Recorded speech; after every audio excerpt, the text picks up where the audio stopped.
Alright, we here, BigCas910TV, and we here with a Vietnam legend. I know we say that a lot, but we are here with the Vietnam legend. Most important group in Vietnam history, Bomm Sheltuh, the boy Nervous Reck, here because they actually just put out a new album called Return Fire. Been bumping it for the past few days. It's crazy, and we're going to get into a little bit about his history and his legacy and get into the new album and chop it up with him for a little bit. So, Nerve, welcome to the platform, man. Appreciate you, man. Appreciate it, bro. Appreciate you having me on. Appreciate you being here. Yes, sir. So, let's get in straight into it. Bomm Sheltuh, we're gonna talk about your legacy with Cole for a little bit. Okay. Bomm Sheltuh is one of the most important groups in Fayetteville history, as we just said. So, how do you feel about your legacy and impact you've had on the city's rap scene, Vietnam? I mean, I feel great. You know what I'm saying? When you live in life in the moment, you know what I mean? You don't think about what's gonna happen in the future. Like, I never was doing this to be a legend. You know what I'm saying? Yeah. In the city, it just turned out that way. You know what I'm saying? But you know, I just try to, you know, make good music, put people together to make good music.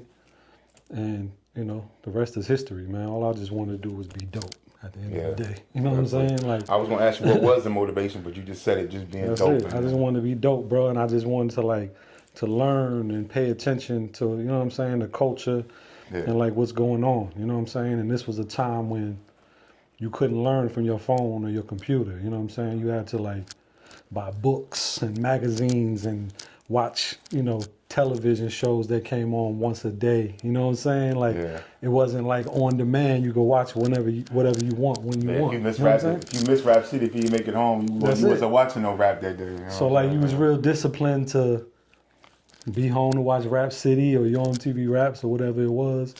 Read your magazines and just stay up to date with the culture. You know what I'm saying? I just was always a cat that paid attention. You know what I mean?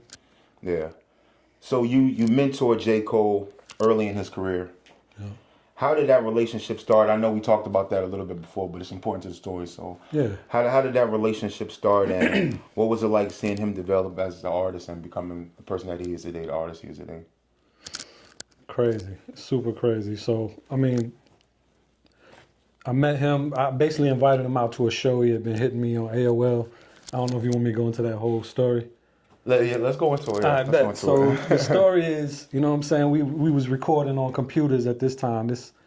I forget what year, it was like maybe 99, I guess. I don't remember exactly what year it was. But we finally got into recording on computers from 4-track tapes and all that stuff. And this is when AOL had first came out. You know, they had the little CDs every store you went to. It was like, get on AOL. And everybody started getting emails and stuff like that. And there was a thing called AOL Instant Messenger, which I didn't know even existed. I didn't know what it was, you know what I'm saying? But I was getting pop-ups of AOL Instant Messenger on my thing, on my screen, and it was just like, yo, what's up? And I'd be like, yo, what's up? And I'll just X out of it, you know what I'm saying? But he kept hitting me up, and his screen name on AOL was like Blazer15. And after like the third or fourth try of him hitting me up, he was just like, yo, what's up, man? My name is Blazer. I'm a rapper in Fayetteville. And I like Bomm Sheltuh, and you know what I'm saying? I just want to say what's up to y'all and blah, blah, blah. Yeah. And you know what I'm saying? He was basically like putting himself out there, you know what I'm saying? Which I respected. And, you know, I just had a brief conversation with him, and I was like, yo, we got a show coming up, like, whenever, next week or 2 weeks or whatever it was. And I was like, we're going to have an open mic at the end of the show, so you can come out there, you know what I'm saying, get on the mic, get a little, you know, exposure. So he did that. He came out there, introduced himself, hung out with us for a little bit, and then, of course, when it was time for him to spit, he went up there and spit like a few times. And I remember sitting there like, damn. He's like mad young, but he is nice. You know what I'm saying? Like, he got a lot of potential. So when the show was over, you know what I mean, I offered him to come over to the shelter where we record at all the time. And he did. He came over there within the week, you know what I'm saying? His mom came over. His mom, best friend, actually was my neighbor. And they didn't even know that, you know what I'm saying? So she came over and was hanging out with her friend. Probably to give a little more trust. Right, yeah. Nah, because she was definitely a little reserved when she first came over with him, you know what I'm saying? Like, I want to make sure everything's good, you know what I mean? Because he's like 15 years old. So, you know, the rest is history from there, you know what I'm saying? He just became like a little brother, you know what I'm saying? Yeah. And he was just soaking up everything. And I seen a lot of myself in him, the way I used to soak up and observe, and I want to learn how to do this, you know what I'm saying? Yeah. When I was in Germany and I found hip hop, I was watching the cat that worked in the stereo section of the BXPX over there. They had a DJ set up in the room. And I used to just go over there like every day and just watch him scratch and play records, you know what I'm saying? Yeah. So like, I seen Cole doing that when he came over there with us and was watching me make beats or Bob make beats or anybody, you know what I'm saying? Yeah. So, and it just evolved from there, you know what I'm saying? He was already a nice MC, just, you know what I'm saying? Started developing and eventually started making his own beats. Yeah. You know. I think it's important to tell that story because even like before we did that keeping it in the bando, Yeah. a lot of this story like I never knew. Right. Even if the stuff like about how Rain, I never even knew that him and Rain knew each other like that.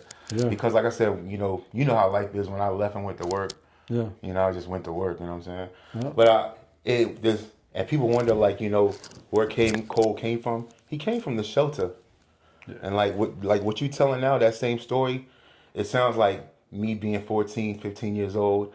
I know I probably was annoying the fuck out of Sean Beeman. I know Sean Beeman hated me, but to be a little kid and sit there on them little garage steps and look at that man work that MPC, that shit is like you soak that shit. That's what builds you, yo. It's crazy that you say that because Sean Beeman was there for me too. You know what I'm saying? Exactly. And I didn't know that before that Lizzie It's shit. like I had a few different experiences, you know what I'm saying, like with Filthy, getting around to some producers, but when it came to Sean Beeman, that's when shit started taking, you know what I mean, a different course. Let me ask you one thing, because I wanted to ask you about that, because this is something, like I said, when we did the Lizzie thing, that's just new information to me. Tommy Coltrane, who exactly is that? Cold Crush. Tommy Cold Crush, who exactly is that? Yo, I don't know. I don't even know. I don't know if he's alive still. You know what I'm saying? I wish I knew that. You know what I mean? Because I would love to have a conversation with him. But he was a dude that Filthy found his card, and it said bedroom records, you know, blah, blah, blah, phone number and all that. And we called one day and asked, you know what I'm saying, about studio session. And he said we can come through there. You know what I'm saying? I'll never forget this shit, bro. The first, cause Cold Crush stayed over in what's the hood they tore down and built the new apartment? Campbell Terrace. Campbell Terrace. If you remember Campbell Terrace, that shit had one way in and one way out. It was like a horseshoe. And he had a studio there. He had a studio upstairs in his bedroom in his mom's apartment. And the first time we went over there, it was me, Filthy, and Snipes, I think. It might have just been me and Filthy. I think it was us, Snipes too. We was three at first. And my mom drove us over there. Right? It wasn't my mom. Or Filthy Mom. Nah, it wasn't Filthy Mom. No, in fact, I think it was my brother. Somebody in my family drove us over there. And I remember as soon as we turned into the neighborhood, the whole hood came and was like, yo, I'm talking about surrounding the car. You need that hard? You need that? I'm like, my mom got nervous, or my brother, whoever it was, and we just started driving off. And we made it out the neighborhood, and they was kind of like chasing us and all that shit. I'm like, yo, this shit crazy. So we went to the payphone and called Cold Crush. And was like, yo, we trying to get to your building, but they surrounding us. He was like, yo, I'm going to call the wolves off. I'm going to call. I was like, oh, shit. So we pulled back over there, and he like, I don't know if he was running shit, but he was the man. You know what I'm saying? He was just a legend in the hood at the time, I guess. And he was official with the studio. That's it. I mean, so how did y'all eventually get with Sean? Okay, that's another story. But I'm gonna finish Cold Crush because Cold Crush was a good dude. If you alive and you see this, man, please try to contact me, bro. You know what I mean? I'm just trying to put some missing pieces of my life together. You know what I mean? Certain people that you like, damn, we had a little event, you know what I'm saying, or a little time, and I just want to reconnect with him. Yeah. I heard he passed away, but I don't know if that's true or not. You know what I'm saying? I hope not. So hit me up, bro. So how I met Sean Beeman is through a dude named Shakir. You know who Shakir is? Who is that? Well, he was a cat that went to Westover. And one day, you know, I came home from school. I was going to Chestnut Junior High, and my brother was at Westover. And we had a basketball court in our backyard, and I come home, and then my brother's back there playing with Shakir. And he's just like, yo, this is Shakir. He do music too. You know what I'm saying? We all play ball or whatever, but like, when you get done, show him your DJ equipment and all that. And I was like, all right, bet. So we shot around. I took him inside and just showed him like my records, my DJ setup, how I could sample with my sampler for like 5 seconds to loop a beat. And he was just like, yo, I got some keyboards that can do this too. So he actually went home, came back with his keyboards, and he would like, one keyboard sampled for like maybe 10 seconds and the other one sampled for 10 seconds. Now he was like them small Casio keyboards. And he would grab a sample on one and then grab a beat or a drum break on the other. And we just play the and then just try to play the sample, like push play at the same time to make them loop together. But anyway, long story short, Shakir, you know what I'm saying, me and him hit it off musically. And he was like, yo, what you really need to do is go see my man Sean Beeman. So, you know, maybe a week or so later, me and Filthy went over there and met Sean Beeman for the first time. And, you know, that was the first time I seen somebody. Not only is Sean Beeman a wizard and nice, and always has been nice at the beats ever since he started, but it was like the first time I was around somebody that was really producing they shit. You know what I'm saying? Because like even Cold Crush, I wouldn't say he was, maybe he was producing. I didn't really see that, you know what I'm saying? Because we was just rhyming over cats instrumentals and shit, really is what we was doing. Yeah. But, you know what I'm saying, going over to Sean Beeman crib, he used to have this shit in the garage, you know what I'm saying? And it was the funk box, you know what I'm saying? And yeah, it was. You had to come over there with the song had to be written. It had to have like a plot to the song. You can't just come over there on bullshit. Because like you said, he producing the record for real. Yeah. He may get a beat to somebody else. You know what I'm saying? Yeah. But see, look, this is how early it was with Sean Beeman. He couldn't even really record. When I first went to Sean Beeman crib and recorded them songs, we recorded them shits on a tape deck. And then took the tape out and put it in a different tape deck and played it back and recorded the ad-libs on the tape again. This was before he got a 4-track or any of that shit. Yeah. This is like 92, 93 probably. Yeah. You know what I'm saying? Yeah. And then after that, he was slowly building his equipment up and he was able to record and, you know what I'm saying, had a full-fledged studio. But I'm talking about I know you mentioned about doing the how you interviewed him for the Bomm Sheltuh documentary. Is there any updates on like when that documentary gonna be coming out? Nas is one of them projects where like I really want it to happen, but I kind of got in over my head when I just started filming myself because I'm like, bro, I ain't never made a documentary film, and I don't want to just keep putting time and money into it. You know what I'm saying, myself, and then I gotta edit it, you know what I'm saying? It's like so much extra pieces that go to it. So I just put it on the shelf and then next thing you know, just 5 years go by, you know what I'm saying? So hopefully we get to see that one day because I would love to see that. I would love to interview Sean Beeman too. I'm trying to set it up, but you know, that's a hard one. I mean, I'll put it out like this.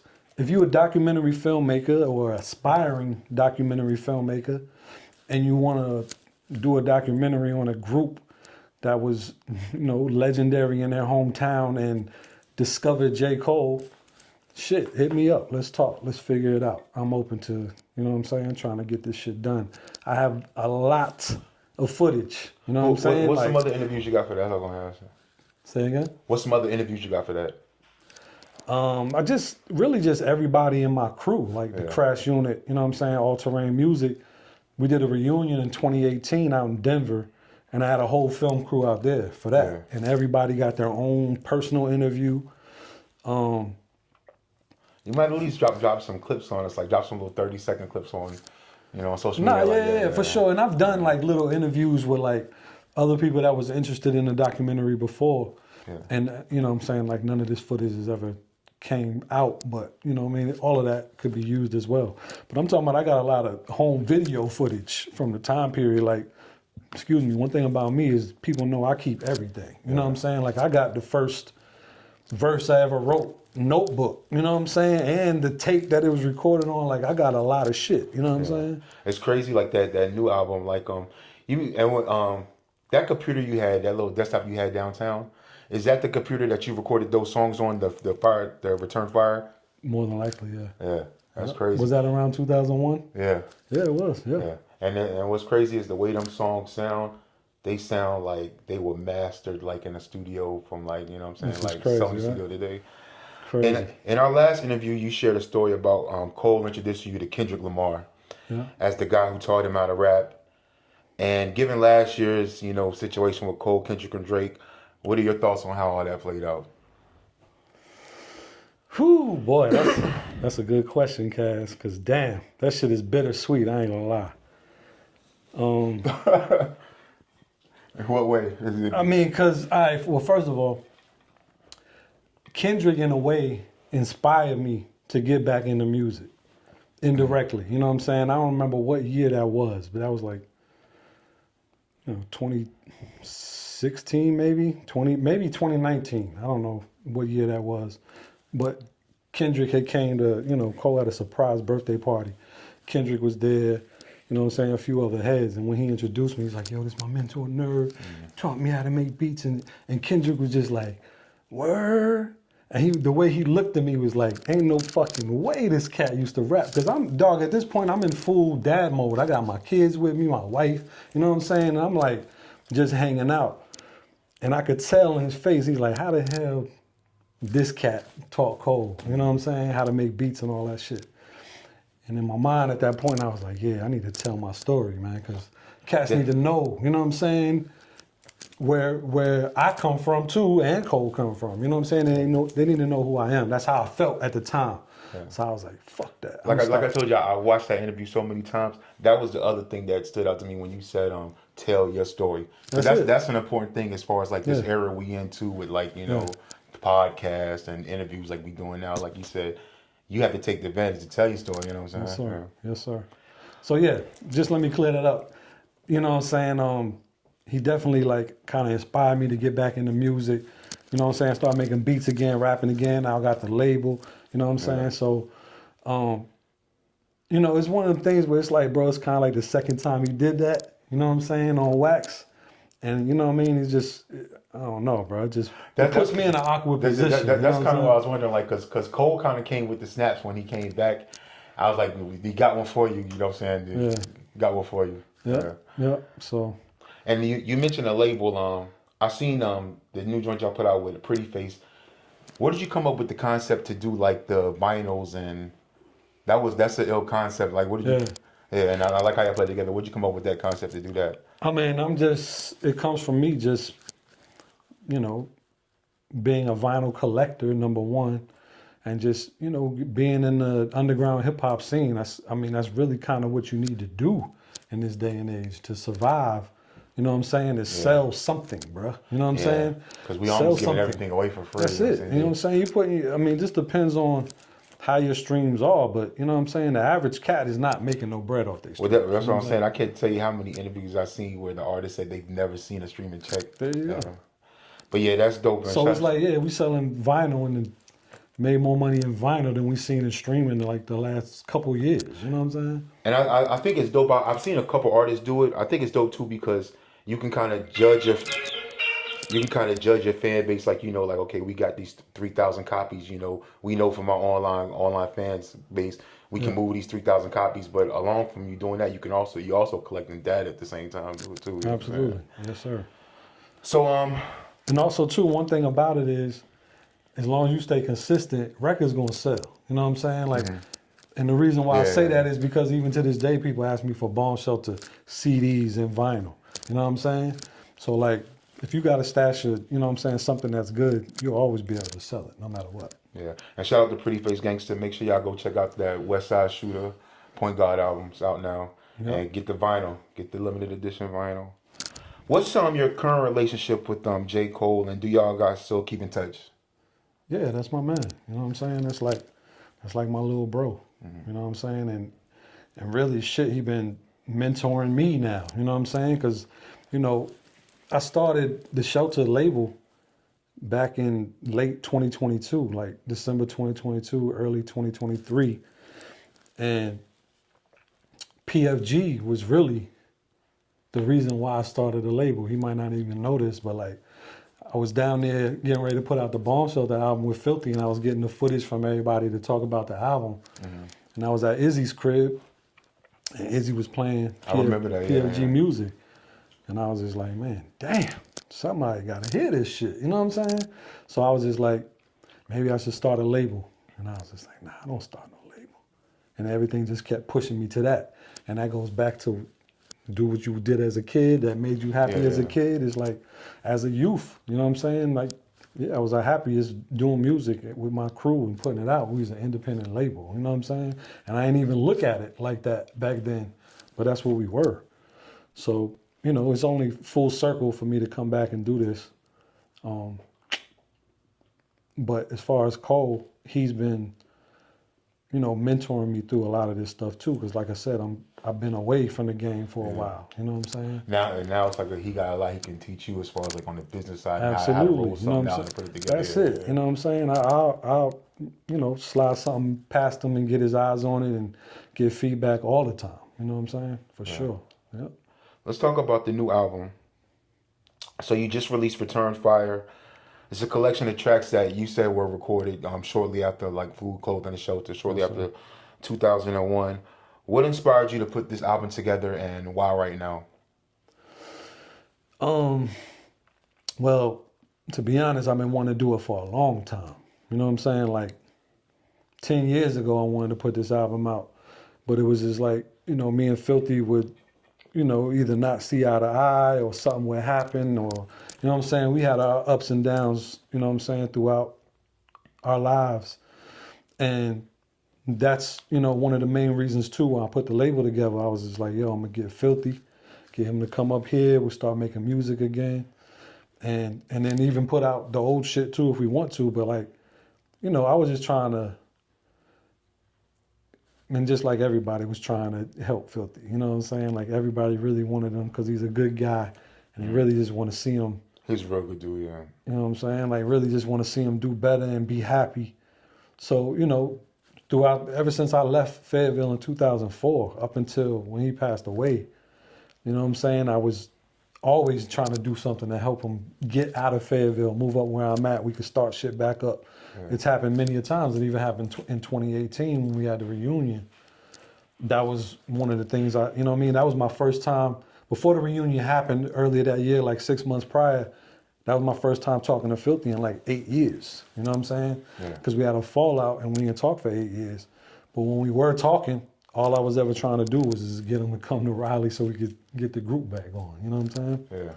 So, you know, unfortunately, you know, he got murdered and that didn't happen. But that was in the process of happening.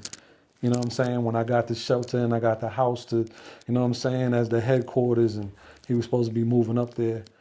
And, you know what I mean, his time just ran out, unfortunately. But it's literally like not even a week after he passed away is when I talked to PFG on the phone and was just like, basically like, yo, this is what I'm doing. I'm starting a label, you know what I'm saying? And I really want to have you a part of it, you know what I'm saying? And I basically just poured my heart out to him and what I'm trying to do. And I'm like, yo, I really want you and Izzy to be a part of this shit, you know what I'm saying?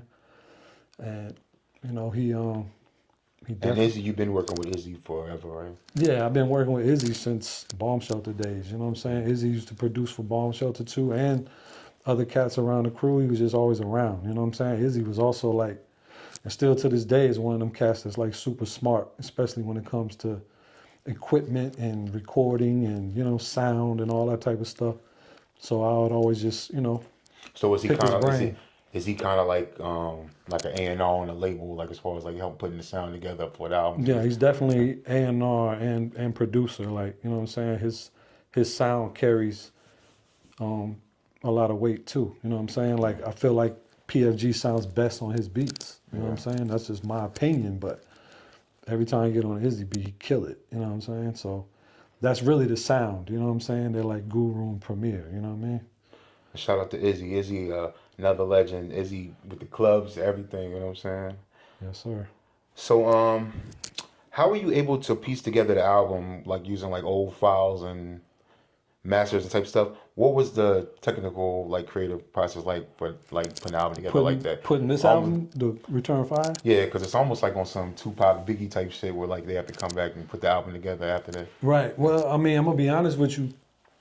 I didn't really have to do much because, like I said, I have Well, I did have to do a lot. I don't want to make it sound like it was easy. You know what I'm saying? Because I was making it harder for myself, right? So even around the time we put out the Food, Clothing, and Shelter album again, you know, I was talking to Cole about that, and he was just like, yo, just put it out as it is. And I was like, nah, I want to go back in there and get them remixed again and get some new masters and all that. And he was just like, yo, just put it out how it was.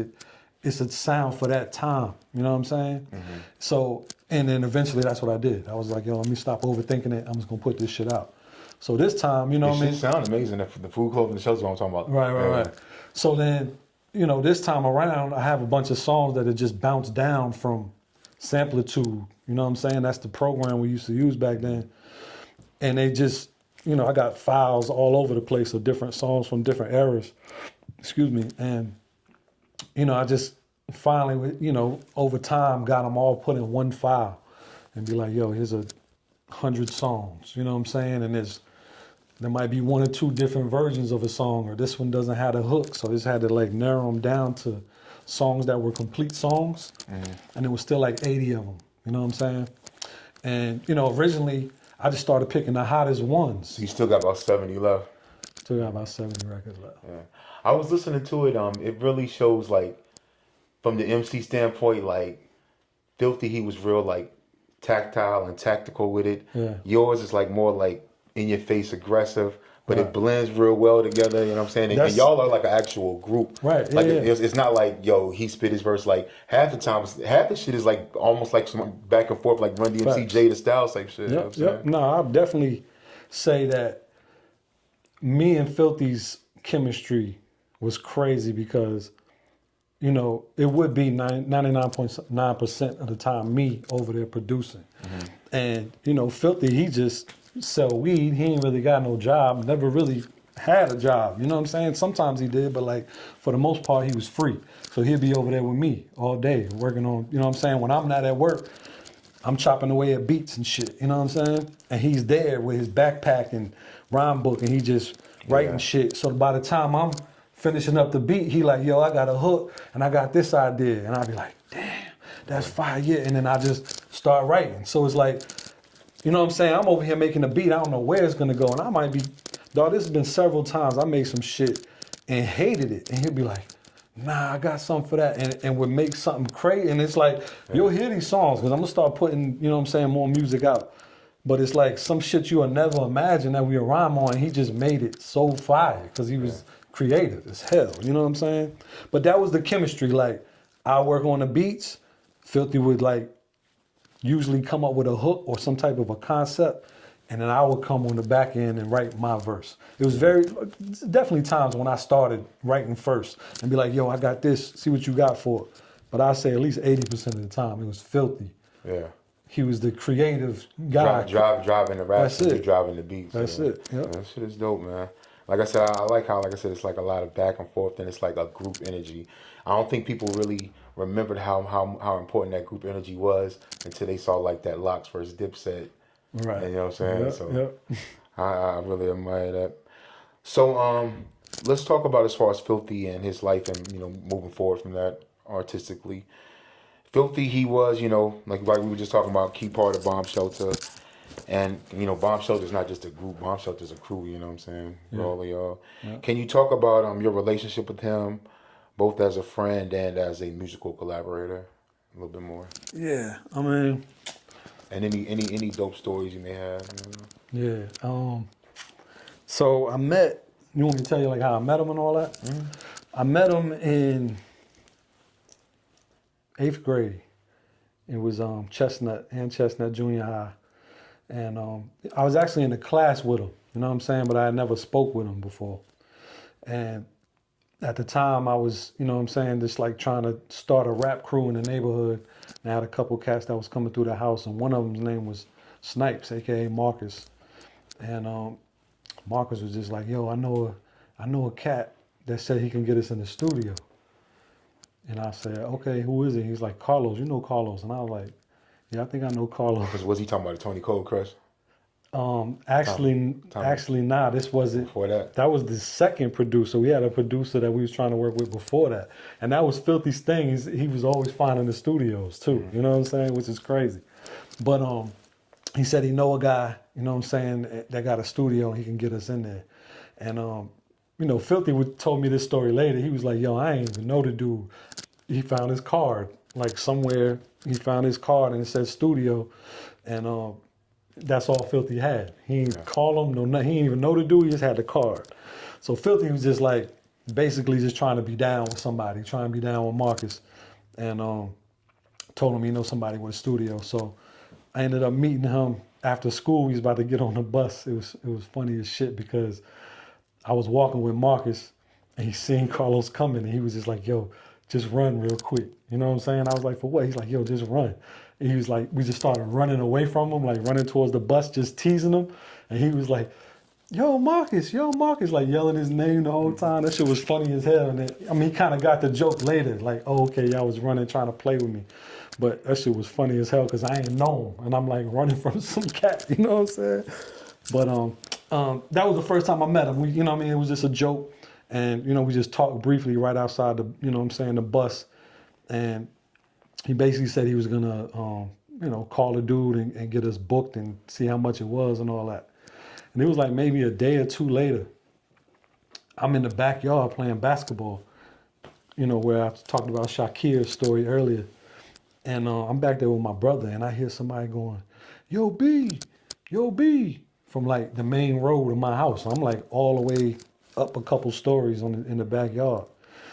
And I go down there and it's Carlos, Filthy.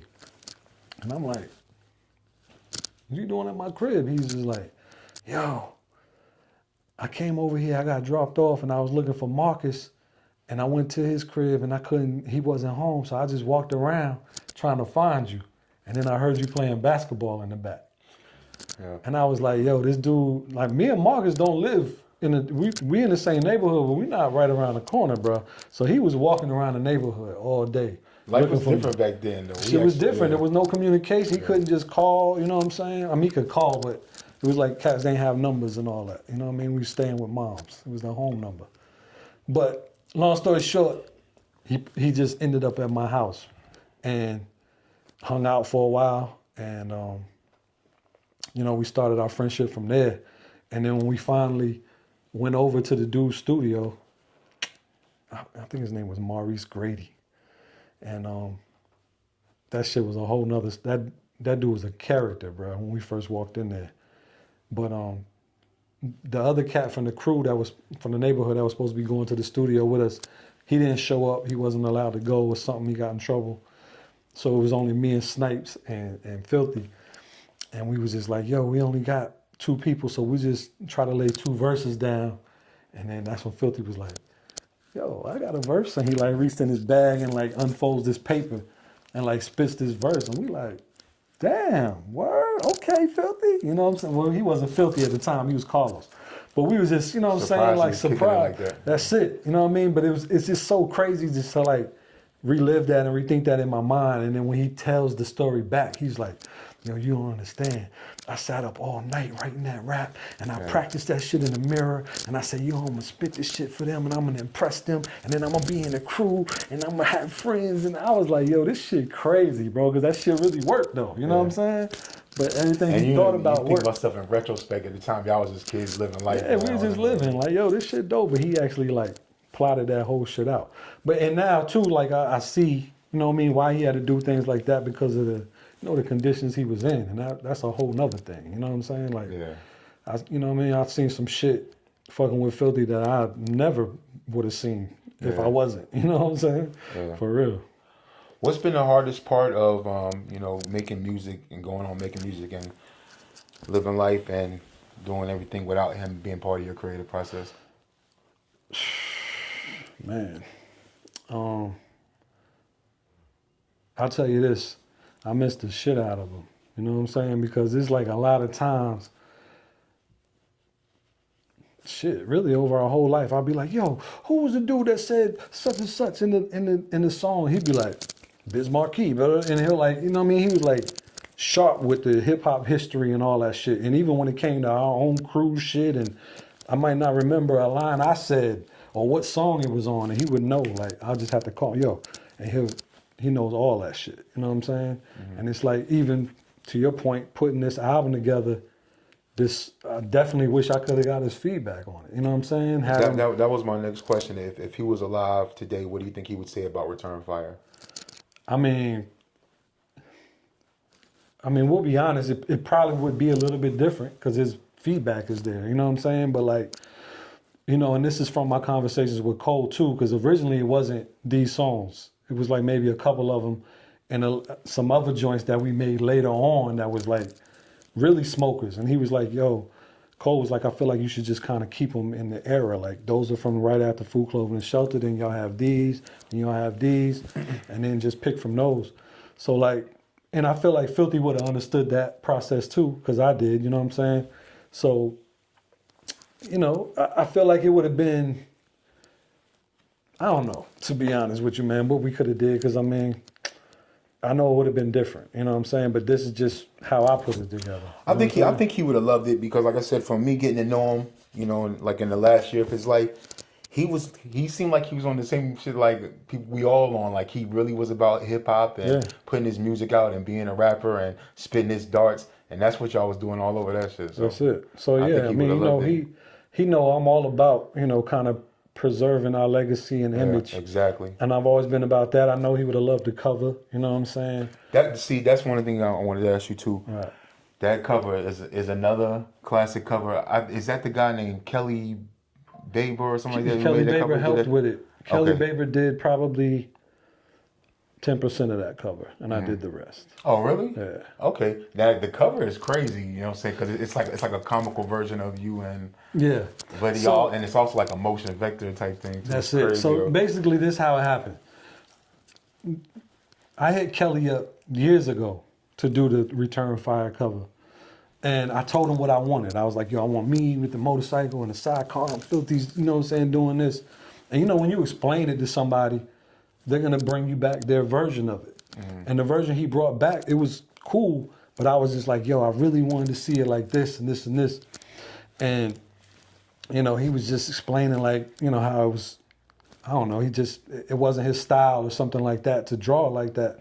And I was like, all right, cool, don't worry about it. You know what I'm saying? And then it was kind of put on the shelf anyway.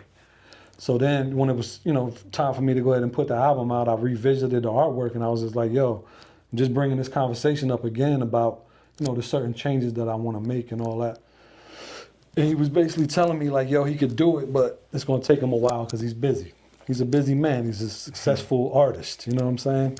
So, you know, me just not wanting to be in the queue and keep pushing the album back even more. I'm like, yo, I'm ready now. I want to put this shit out on my birthday. I want to do it now. I don't want to wait. So I just got in there and I just started drawing out, you know, how the angles I wanted it to be.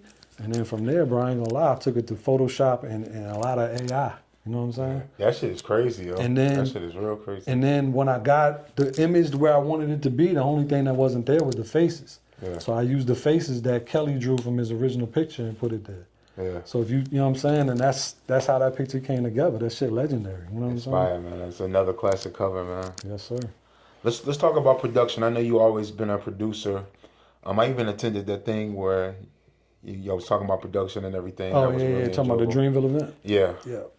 What was your approach to the production of Return Fire? And I'm assuming I didn't know this, but now that we've been talking about it, you pretty much sound like it's not anything you went back and reworked on. It's all production from back then and everything. Yeah. So, and that's part of the reason why a lot of shit did take a long time. Because I was like, yo, I got to get back into Samplitude files, and Samplitude only works on a Windows computer, and I only work on Mac, and then I got to get all it, you know what I mean? It's like a whole bunch of extra software to get the files off. Then when I get them, I got to transfer them to Pro Tools, and I got to send them to somebody to mix. It was just like so much, and I was just like, yo, if I listen to this shit sounds good. It captures the moment, to Cole's point. And I was like, I don't think there's no reason for me to go back and rework them. You know what I'm saying? That's what I wanted to do with Filthy, was kind of go back and rework. Like, yo, remember when I said that? We always talked about changing that line. We might have been able to do some shit like that. Yeah, not redo the vocals, but like update them a little bit. Yeah, just update them and maybe, just arrange them different. You know what I'm saying? Might even change the kick or snare or hi-hat here and there. Is that all your production on there, or is that like a collection of producers? All that shit is me. Panty Vigilante, of course, is a sample. And I'm not going to say where from because, y'all can just go figure that out. But that was a sample that Filthe brought up and said he wanted to rhyme on, and I just looped it. So I didn't really produce that, you know what I'm saying? But all dope beats, man. Appreciate it, bro.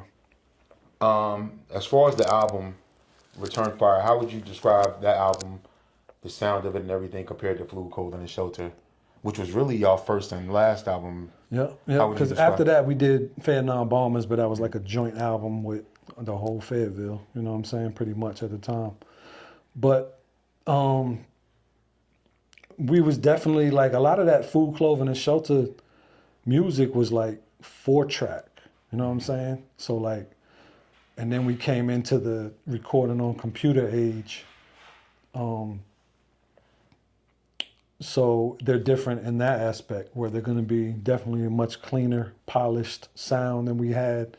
You know, Food, Clothing, and Shelter album had to be taken from 4-track and digitized and mixed and all that, you know what I'm saying? Stuff that we had to do.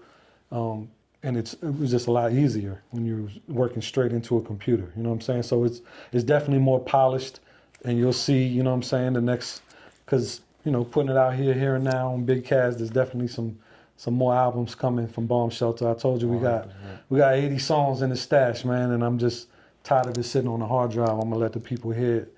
You know what I'm saying? Especially, you know, all the love we get in Fayetteville. I mean, it's really for the Ville, you know what I'm saying? Yeah. So, and you know, not to take anything away from anybody else that listens around the world, but like, you know, I'm really just trying to just let people know who Filthe is and how great he was. And that's my reason for doing it. You know what I'm saying? Now, you know, I wanted to do it before just to show people how great we were.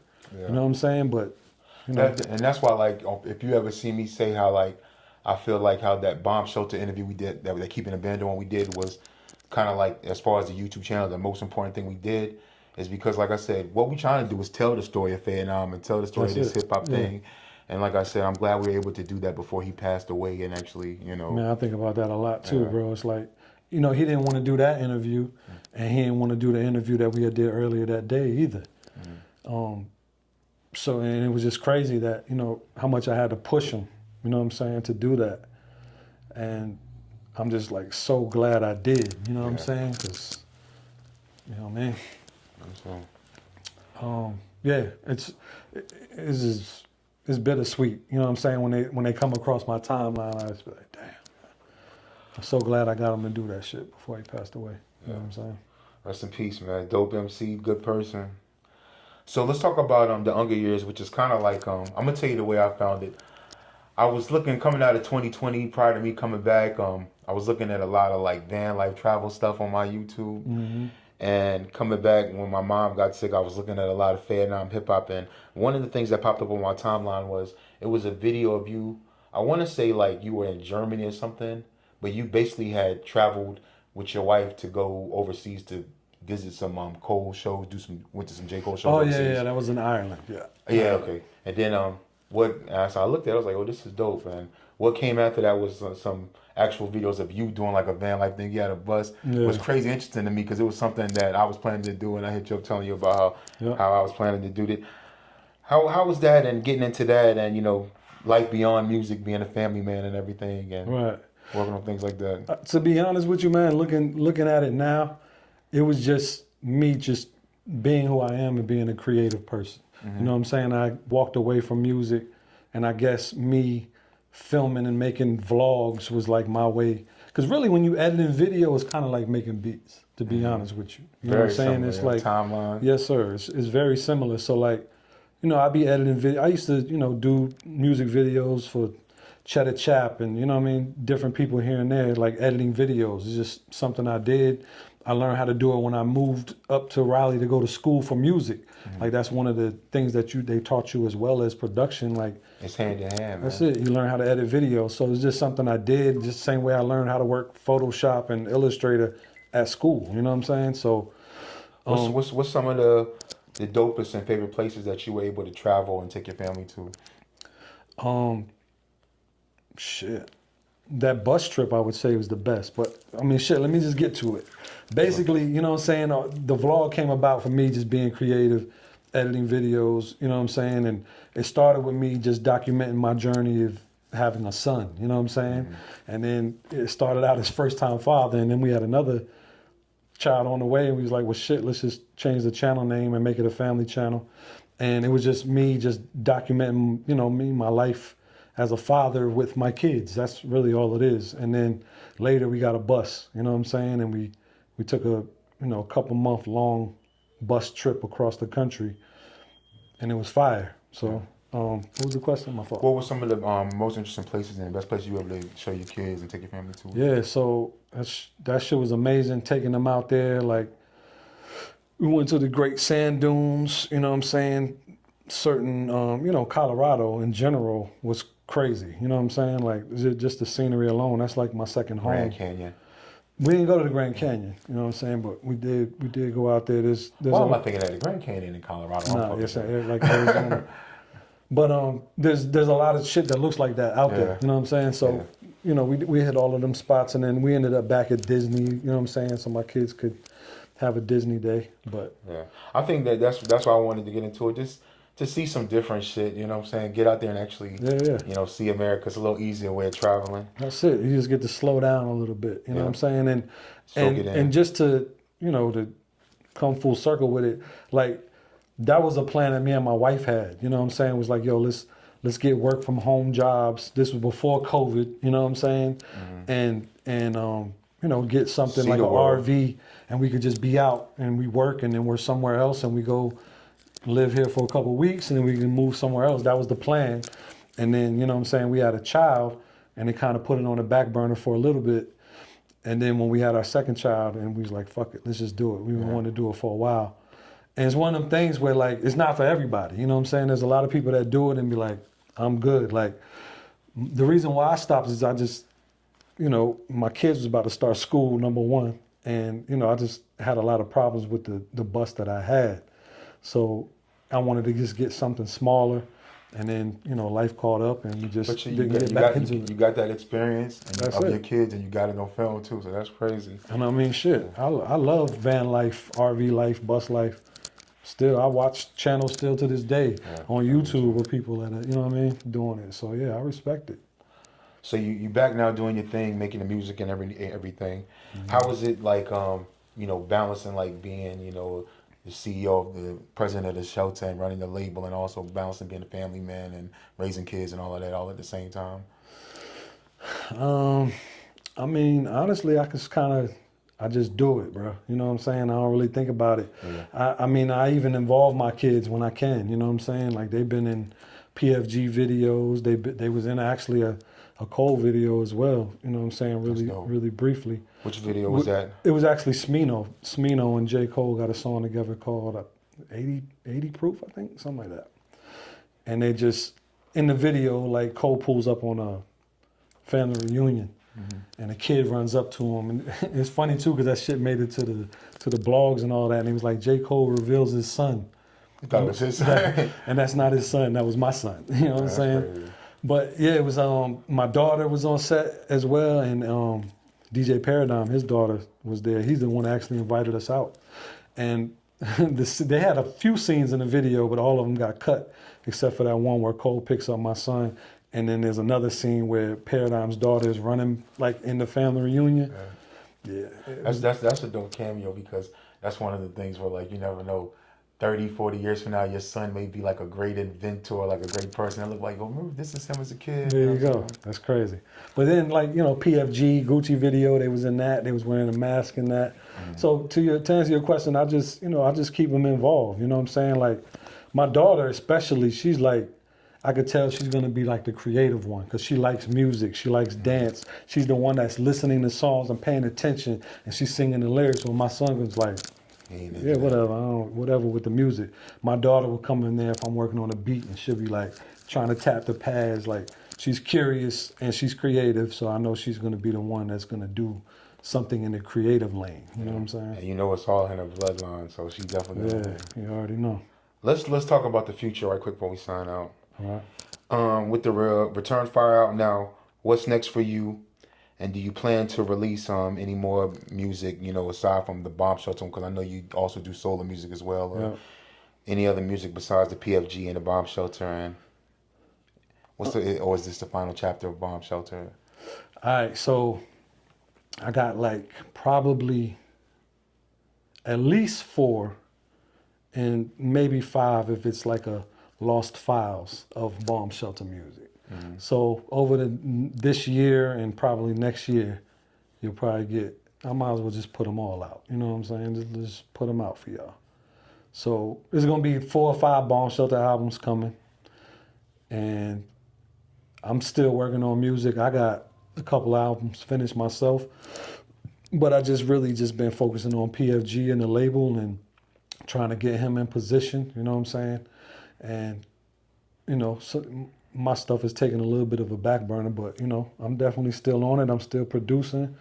I still make music. You know what I'm saying? I got some new material. I got a lot of old material that people haven't heard. So, you know, eventually I'm going to get around to that. You know what I'm saying? No doubt. Yep. So what's one thing you want your fans, the old and new fans, to take away from this album? Just Filthe's legacy, man. Filthe's greatness. Forever Filthe. Forever Filthe, man. Like, dude literally was like the greatest lyricist to me. You know what I'm saying? Because I see his whole process. You know what I'm saying? How he worked and like literally like words and graffiti all over a paper. And I'm talking about if he has a sheet of notebook paper, every inch of the white is filled in with a word or a slogan or a phrase or a doodle or something that makes him remember from that line to that line. And it's like a puzzle for him to even read it front and back on both sides like that, the whole notebook. And it'd be multiple notebooks. It's like, that's one of the things I wish I could have got when he passed away, but I never got that. I don't know if his family members got that or what, but like. And I truly think, you know, that's what it is. And like, you know, I think that hopefully what all we're doing collectively is a part of that, because you got Cole, who was like, you know, the best rapper in the game right now. Yeah. And people are going to want to know that story. And when they look back and they look at Bomm Sheltuh, there'll be people who are like 18 years old now hearing food, clothing, and shelter for the first time. And they'll be able to tell people like, yo, this guy Filthe, fuck what you talking about him. Fuck, like, this guy Filthe is one of the best to ever do it. That's you it. know what I'm saying? That's all I ever wanted was for people to. Bomm Sheltuh is one of the best to ever do it. You know? Appreciate that, bro. But yeah, just, you know, Filthe's legacy, Filthe's greatness. I'm just going to keep putting on for my man. That was my brother, you know what I'm saying? Eventually, you know what I'm saying? I have probably a solo album's worth of music just from the Bomm Sheltuh era catalog, you know what I mean? Because he would always, you know, lay songs down too that I never got around to, you know what I'm saying? Like, remember I told you the creative process, which was us, you know, me making a beat and him having a hook and a verse. You know, there's probably at least 10 or 15 joints that's like just unfinished, you know what I'm saying? That I feel like people could hear too, you know what I'm saying? And he said he got 400 joints in the funk box. There you go. That's what I'm saying. That's not even mentioning all the other stuff he got after the Bomm Sheltuh Crash Unit era, you know what I'm saying? So, you know, he's got a legacy, man. I just wanted to be told. He's got a hell of a story. He had a hell of a life, you know what I'm saying? And that's it, you know what I'm saying? I'm just trying to do this for him, bro. You know what I'm saying? Forever Filthe, man. Filthe Ritch. Bomm Sheltuh is Vietnam. Before we sign out, is there anything that you want to say to the people, or any shout outs you want to give? If you want to tell them how to hit you up on social or anything you want to say? Yep. Hit me up on socials at Nervous Reck, NERVRECK, at The Shelter Worldwide. Hit up PFG, pfg.noface. PeepTheShelter.com. We got vinyl and CDs for sale. We're going to have some merch up there for sale. We got PFG's videos up there. And here's another first for you. PFG got another album coming out tomorrow. Fire. Surprise. Fire. What's the name of the new album? It's called Praise the Shooter. Okay. Yep. We got to hurry get this up so we can even put this clip in there and kind of promote it. So Yep. Thank you, brother, man. Friday the 14th. Praise the Shooter is coming out on The Shelter, PFG. You are my OG, man. I look up to you, man, and I appreciate you coming by, you know, supporting the channel, man. And Yes, sir. glad to see you out there doing your thing and keeping it moving, man. And we keeping Vietnam going, man. The legacy, man. 2-6. And that's it. I appreciate you for documenting everything, man. No doubt. And keep it going too, bro. BigCas910TV. Stay locked in with us. Make sure to pick up that new PFG tomorrow, which will be Friday, the 14th, March 14th. Peace. Fair enough.